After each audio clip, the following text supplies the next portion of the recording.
আজকের রাত হলো লাইলাতুন নিসফি মিন শাবানের রাত, শাবান মাসের অর্ধ রজনীর রাত।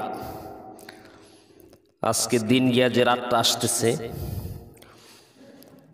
এটা অত্যন্ত ফজিলতপূর্ণ একটি রাত, যেটাকে আমরা শবে বরাত বলে থাকি। হাদিসের পরিভাষায় এই রাতটাকে লাইলাতুন নিসফি মিন শাবান বলা হয়। এটা অত্যন্ত ফজিলতপূর্ণ এবং গুরুত্বপূর্ণ একটি রাত।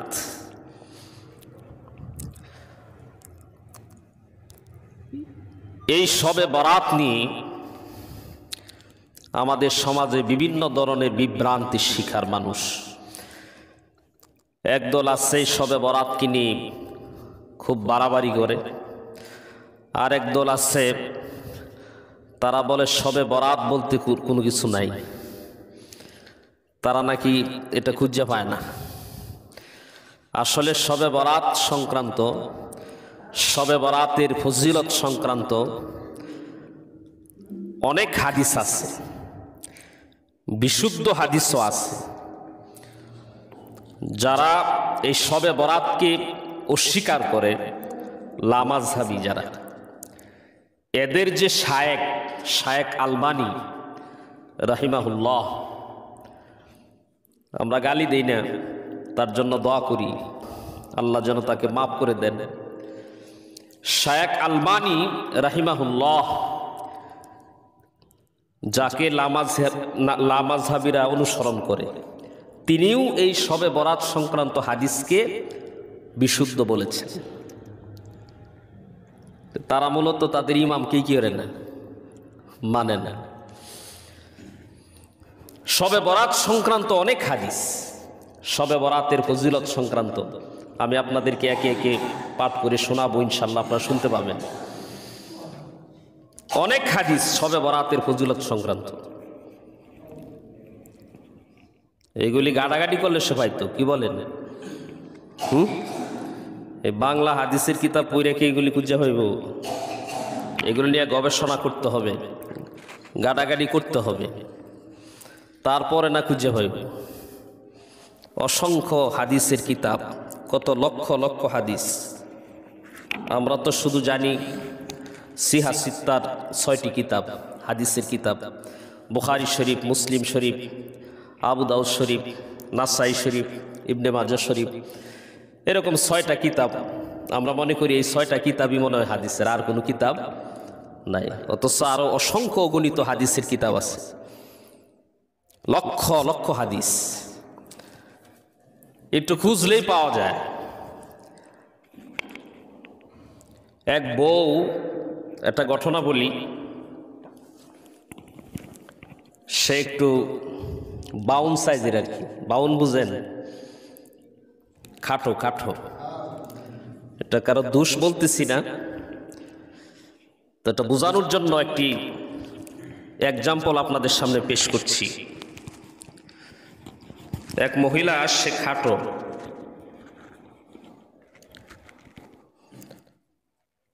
তো একদিন কলসিতে পানি আনার সময় তার গলার হার কি হচ্ছে, হারাই গেছে। তো শাশুড়িয়ে যায় বলতেছে, আম্মা গলার হারটা তো খুঁজে পাইতেছি না। তো অনেক খোঁজাখুঁজি করছে কিন্তু পায় না। তখন শাশুড়ি বলল, বৌমা একটু দেখো তো কলসির ভিতরে হইয়া দিছে নাকি, পানি আনছিলা, এরকমও তো হইতে পারে, ছুটতে গিয়ে কলসিতে গিয়ে পড়তে পারে, একটু খুঁজে দেখো। তখন বউ সে কলসিতে হাত ঢুকাইছে, ঢুকায়, আম্মা কলসির তো তলা নাই, কলসির তো কি নাই, তলা নাই। এই যে খুঁজতেছি কিন্তু কলসির তো তলা নাই। আসলে কি কলসির তলা নাই, না তলা পর্যন্ত তার হাতই যায় না, হাতই যায় না। কারণ সে যে খাটো, কলসির তলা পর্যন্ত তার হাত গিয়ে পৌঁছে না। আর সে কলসির কি নাই, আসলে কি তলা নাই, না তার হাত ওই পর্যন্ত গিয়ে পৌঁছে না, হাতই ওই পর্যন্ত গিয়ে পৌঁছে না। খাটো হওয়ার কারণে। তো একদল আছে তারা বলে শবে বরাতের ফজিলত সংক্রান্ত কোনো হাদিসই নাই। আসলে কি হাদিস নাই, না ওই পর্যন্ত তাদের গবেষণাকে পৌঁছে না, ওই পর্যন্ত তাদের গবেষণা, তাদের ফিকির পৌঁছে নাই, যার কারণে তারা খুঁজে পায় নাই।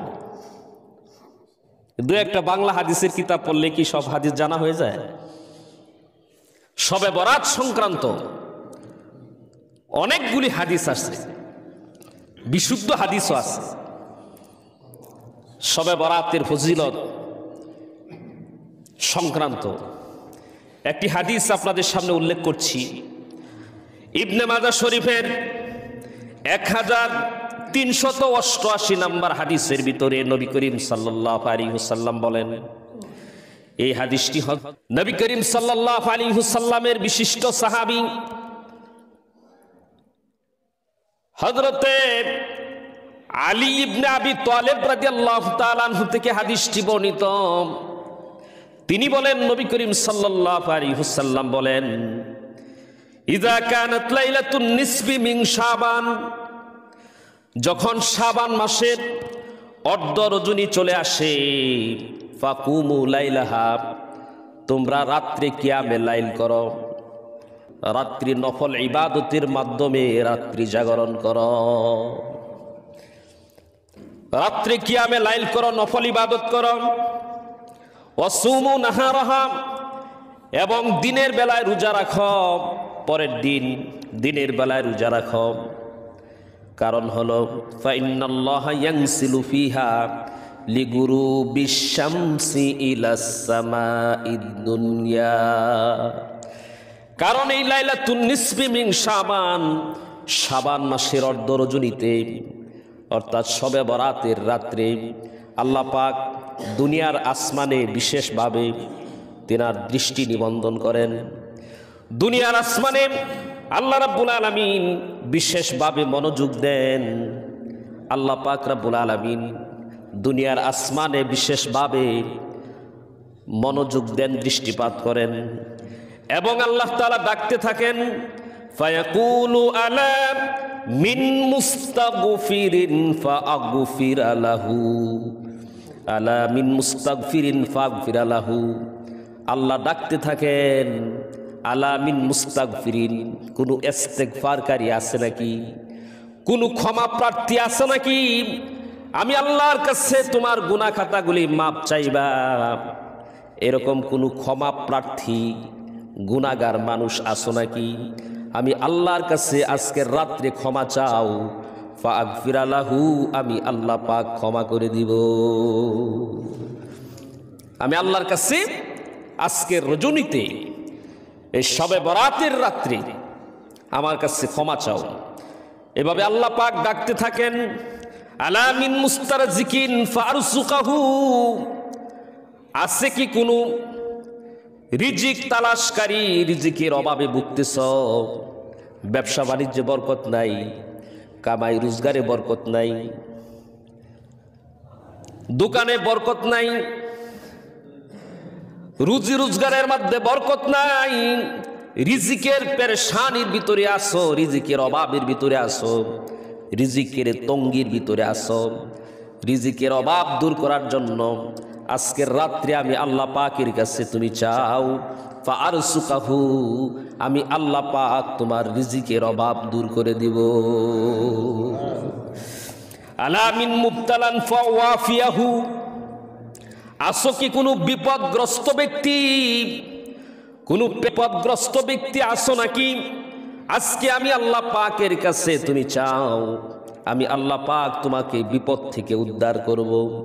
আলা কাযা আলা কাযা হাত্তা ইয়াতুলু আল ফাজর, এভাবে আল্লাহ পাক বিভিন্ন প্রয়োজনগুলি উল্লেখ করে করে আল্লাহ পাক ডাকতে থাকেন বান্দাদেরকে, আসো নাকি অমুক সমস্যায় জর্জরিত মানুষ, আসো নাকি কোনো গুনাহগার ব্যক্তি, আসো নাকি কোনো অসুস্থ ব্যক্তি, আসো নাকি কোনো পেরেশানগ্রস্ত ব্যক্তি, এভাবে বিভিন্ন প্রয়োজনগুলি উল্লেখ করে করে আল্লাহ পাক রব্বুল আলামিন ফজরের পূর্ব মুহূর্ত পর্যন্ত বান্দাদেরকে ডাকতে থাকে। সুবহানাল্লাহ। কত ফজিলতপূর্ণ একটি রাত, যে শবে বরাতে আল্লাহ পাক বিশেষভাবে এ দুনিয়ার আসমানের দিকে দৃষ্টিপাত করেন এবং বান্দাদেরকে বিভিন্ন প্রয়োজনগুলি উল্লেখ করে করে আল্লাহ তাআলা ডাকতে থাকেন। আসো কি কোনো বিপদগ্রস্ত ব্যক্তি, আসো কি কোনো পেরেশানগ্রস্ত ব্যক্তি, ঋণগ্রস্ত ব্যক্তি, অসুস্থ ব্যক্তি, গুনাহগার ব্যক্তি, এইভাবে বিভিন্ন প্রয়োজনগুলি উল্লেখ করে করে আল্লাহ পাক বান্দাদেরকে ডাকতে থাকে, আমার কাছে চাও, আমি আল্লাহ পাক দিয়ে দিব। সুবহানাল্লাহ। তো শবে বরাতের ফজিলত আছে না নাই? আছে। এই হাদিসটি ইবনে মাজাহ শরীফের 1388 নম্বর হাদিস। আরেকটা হাদিসের ভিতরে এসেছে, ওই হাদিসটা জলিলে কদর সাহাবী হযরত আবু বকর সিদ্দিক রাদিয়াল্লাহু তাআলা আনহু থেকে বর্ণিত। জান্নাতের প্রথম সার্টিফিকেট প্রাপ্ত প্রথম সাহাবী নবী করিম সাল্লাল্লাহু আলাইহি ওয়াসাল্লামের শ্বশুর, নবী করিম সাল্লাল্লাহু আলাইহি ওয়াসাল্লামের গারে সওরের সঙ্গী হযরতে খলিফাতুল মুসলিমিন হযরতে আবু বকর সিদ্দিক রাদিয়াল্লাহু তাআলা আনহু থেকে এই হাদিসটি বর্ণিত। দেখেন, শবে বরাতের হাদিস বলে নাই, আবু বকরের মতো সাহাবী এই শবে বরাতের ফজিলত সম্পর্কে তার থেকে হাদিস কি আছে? বর্ণিত আছে। হযরতে আবু বকর সিদ্দিক রাদিয়াল্লাহু তাআলা আনহু বলেন, ক্বালা রাসূলুল্লাহ সাল্লাল্লাহু আলাইহি ওয়াসাল্লাম, নবী করিম সাল্লাল্লাহু আলাইহি ওয়াসাল্লাম বলেন, ইজা কানাত লাইলাতুন নিসফি মিন শাবান, নবী করিম সাল্লাল্লাহু আলাইহি ওয়াসাল্লাম বলেন, শাবান মাসের অর্ধ রজনী যখন আসে, ইয়ানজিলু তাবারাকা ওয়া তাআলা ইলাস সামাঈদ দুনিয়া, আল্লাহ পাক দুনিয়ার আসমানে বিশেষভাবে দৃষ্টিপাত করেন, বিশেষভাবে মনোযোগ দেন। ফায়াগফিরু লিবাদিহি, আল্লাহ পাক তার সব বান্দাদেরকে এই রাত্রে মাফ করে দেন। ইল্লা মা কানা মিন মুশরিকিন আও মুশাহিন, কিন্তু যে ব্যক্তি শিরিক করে, শিরিককারী ব্যক্তিকে আল্লাহ পাক এই রাত্রে ক্ষমা করেন না। ওয়া মুশাহিনিন, এবং যে ব্যক্তির অন্তরে হিংসা বিদ্বেষ আছে, আল্লাহ পাক তাকেও এই রাত্রে ক্ষমা করেন না। নাউজুবিল্লাহ বলেন। মুশরিক এবং মুশাহিন, মুশরিক মানে যে শিরিককারী, যে শিরিক করে, আল্লাহ পাক তাকে ক্ষমা করেন না যতক্ষণ পর্যন্ত সে শিরিক থেকে তওবা না করে। মুশাহিন, হিংসুক ব্যক্তি, যে আরেকজনের ভালো দেখলে জ্বলে, এরকম আছে না নাই? এই হিংসুক ব্যক্তিকে আল্লাহ পাক এই রাত্রে ক্ষমা করেন না যতক্ষণ পর্যন্ত সে হিংসা থেকে পরিপূর্ণভাবে তওবা না করে, ততক্ষণ পর্যন্ত এই শবে বরাতের রহমত বরকত, শবে বরাতের মাগফিরত থেকে ওই হিংসুক ব্যক্তি সে মাহরুম থাকে, বঞ্চিত থাকে। এজন্য শিরিক আর হিংসা মারাত্মক গুনাহ কিনা? কেমন মারাত্মক গুনাহ! এই শবে বরাতের এই বিশাল ফজিলত থেকে এই দুই শ্রেণীর মানুষ মাহরুম থাকে, বঞ্চিত থাকে। আরো কয়েক শ্রেণী আছে, সামনে এগুলি ইনশাল্লাহ বলবো। এই হাদিসের মধ্যে শবে বরাতের ফজিলত এই হাদিসের মাধ্যমে স্পষ্ট হয়ে গেল। হাদিসটি মুসনাদুল বাজ্জারের 80 নম্বর হাদিস। এই হাদিসের মাধ্যমেও শবে বরাতের ফজিলত আমরা জানতে পারলাম, ঠিক কিনা? অন্য আরেকটি হাদিসের ভিতরে, হাদিসটি সহিহ ইবনে হিব্বানের 5665 নম্বর হাদিস, বিশুদ্ধ হাদিস। আবার মুজামুল আওসাতের 6776 নম্বর হাদিস।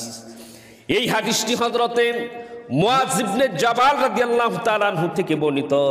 নবী করিম সাল্লাল্লাহু আলাইহি ওয়াসাল্লামের একজন প্রসিদ্ধ সাহাবী হযরতে মুআয ইবনে জাবাল রাদিয়াল্লাহু তাআলা আনহু থেকে এই হাদিসটি বর্ণিত।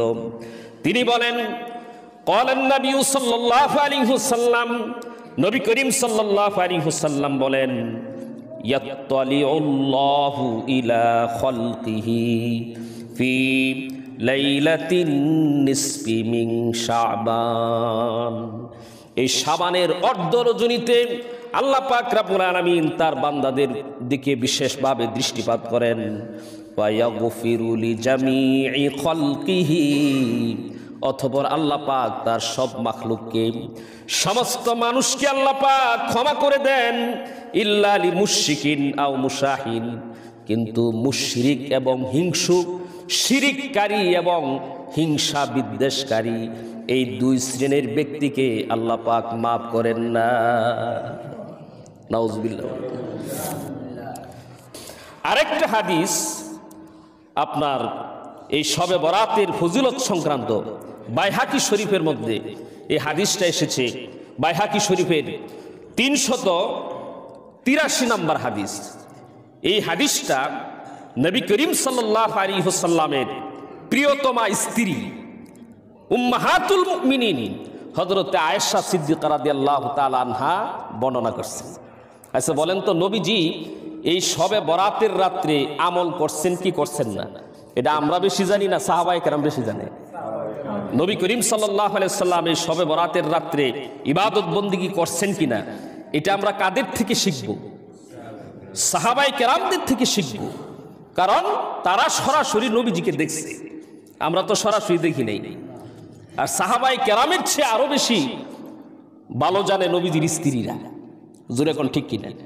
তো শবে বরাত সংক্রান্ত এই হাদিসটা এটা অন্য কোন সাহাবী বর্ণনা করে নাই, একবারে নবীজির প্রিয়তমা স্ত্রী উম্মাহাতুল মুমিনিন হযরতে আয়েশা সিদ্দিকা রাদিয়াল্লাহু তাআলা আনহা এই হাদিসটি বর্ণনা করছেন। এখন যে হাদিসটি আপনাদের সামনে বলবো, এই হাদিসটি বাইহাকি শরীফের 383 নম্বর হাদিস। হযরত আয়েশা সিদ্দিকা রাদিয়াল্লাহু তাআলা আনহা বলেন, একদিন কামা রাসূলুল্লাহ সাল্লাল্লাহু আলাইহি ওয়াসাল্লাম, নবী করিম সাল্লাল্লাহু আলাইহি ওয়াসাল্লাম উনি কিয়ামে লাইল করলেন, রাত্রি ইবাদত করলেন। ফাআতালা সুজুদ, একবারে লম্বা একটা সেজদা দিলেন। আয়েশা রাদিয়াল্লাহু তাআলা আনহা বলতেছে, একবার লম্বা সেজদা দিলেন। উনি যে সেজদায় পড়ছেন আর উঠে না, বুঝছেন নি? তো আয়েশা সিদ্দিকা রাদিয়াল্লাহু তাআলা আনহা বলেন, এত লম্বা সেজদা দিলেন, হাত্তা জনান্তু আন্নাহু কাদ কুবিজা, যে আমি মনে করলাম মনে হয় তিনি ইন্তেকাল করছেন, মনে হয় আল্লাহর পয়গাম্বর আমাদেরকে তিম বানিয়ে চলে গেছে, এরকম আমি আশঙ্কা করলাম। অথবা নিশ্চিত হওয়ার জন্য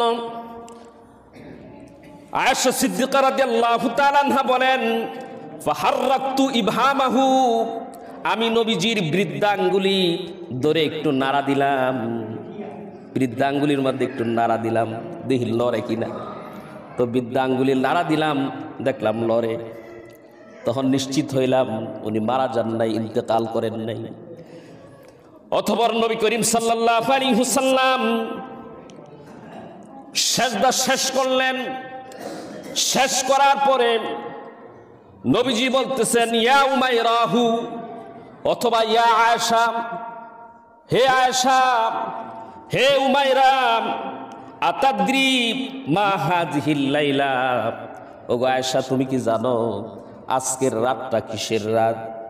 আজকের রাতটা হলো হাযিহিল লাইলাতু মিন নিসফি শাবান, আজকের রাতটা হলো শবে বরাতের রাত।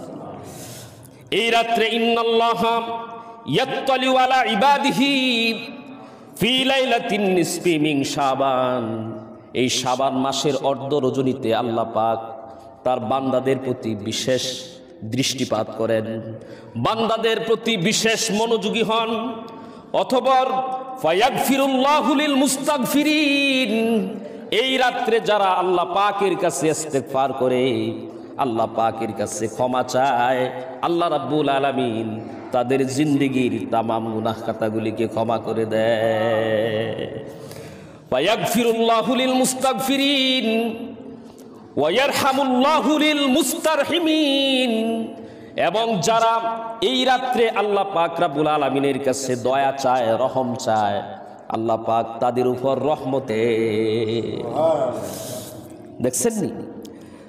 ওয়া ইউআখিরু আহলাল হিকদি, আর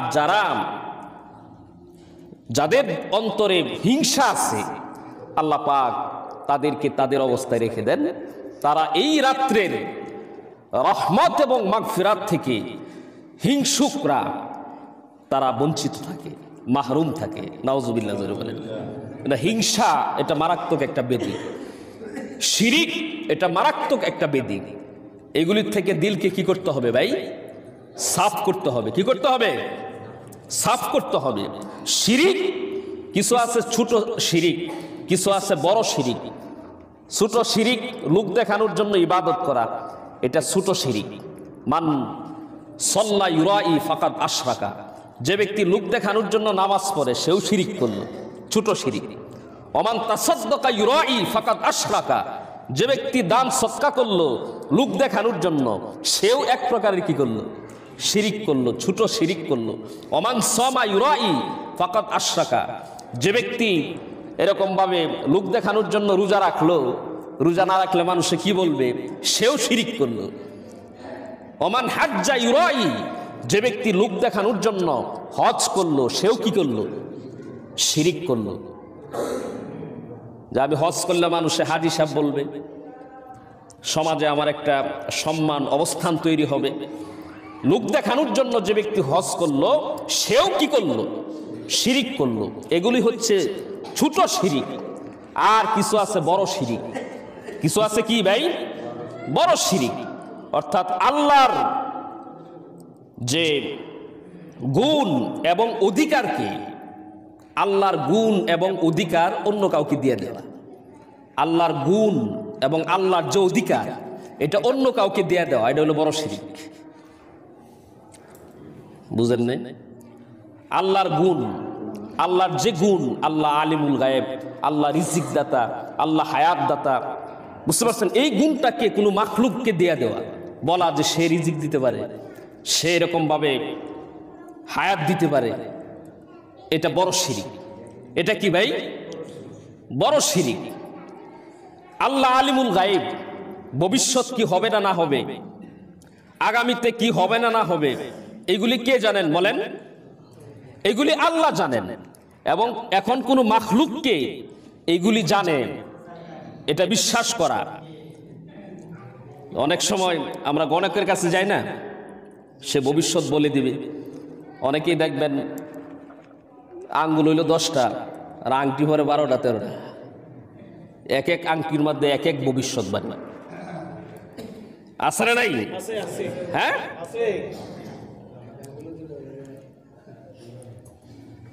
এক এক আংটিতে এক এক রকমের ভবিষ্যৎবাণী দেয়। আচ্ছা, সমস্ত ক্ষমতার উৎস কে? আল্লাহ পাক। এখন যদি বলেন জনগণ ক্ষমতার উৎস, তাহলে আল্লাহর সিফতকে মাখলুকের মধ্যে লাগাইলেন, শিরিক। কি শিরিক? সবকিছু কর্নেওয়ালা জাতকে বলেন আল্লাহ পাক। এখন যদি কোনো মাখলুককে বিশ্বাস করেন যে সে এটা করতে পারে, তার আংটি দিলে এই হবে সেই হবে, দেখবেন আংটিওয়ালার কাছে গেলে কত রকমের লেকচার যে দিব, যে আমার এই আংটি যদি আপনি পরেন তাহলে আপনার প্রিয় তোমাকে অচিরেই কাছে পাইবেন, আর এই আংটির বৈশিষ্ট্য হলো এটা যদি পরেন তাহলে একবারে তাড়াতাড়ি আপনার বিষা লাগিয়ে দেব। আর একটা আংটি, এই আংটি যদি পরেন গ্যারান্টি আপনার দাম্পত্য জীবন কি হবে? সুখময় হবে। আচ্ছা বলেন তো, এইগুলি করার ক্ষমতা কে রাখে? আল্লাহ। এগুলি আংটির মধ্যে ঢুকাইছে।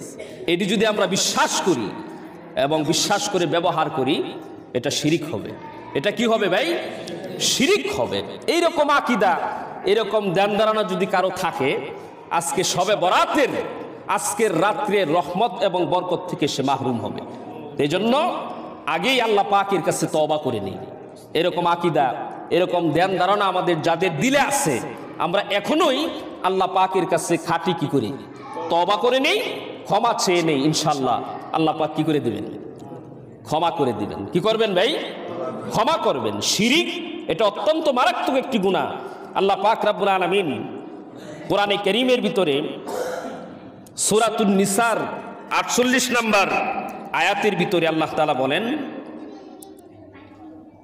ইন্নাল্লাহা লা ইয়াগফিরু আইয়ুশরাকা বিহি ওয়া ইয়াগফিরু মা দুনা যালিকা লিমান ইয়াশা। শিরিক ছাড়া অন্যান্য যে কোনো গুনাহ ইচ্ছা করলে আল্লাহ পাক কি করতে পারেন?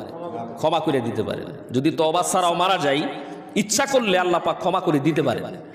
এটা অপশন রাখছেন।